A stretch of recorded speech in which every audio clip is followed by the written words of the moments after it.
已經放棄了。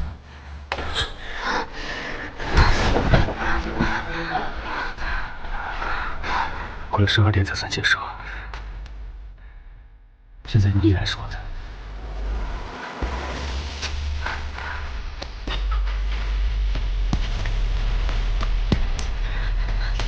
你们两个是约见的。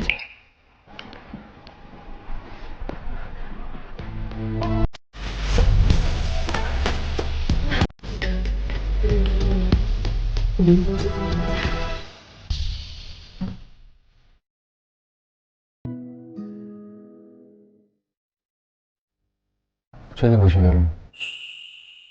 裴景川是我的金主，他解決了妈妈的医药費，生活上也足夠更大。但不幸的是，我這是羅宗血統的母親，生活被鐵飯吃，心也被占滿了。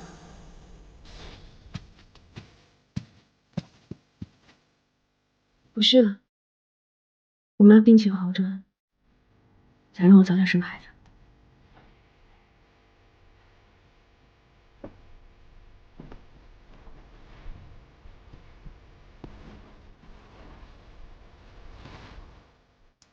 找到合適的人了。这么快？来讲。男人大多数都一個樣，感情可以慢慢培養。好。那吃飯呢？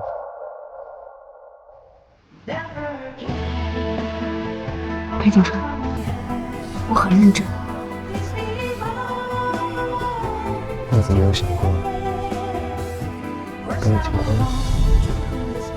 Click the link below to watch more episodes.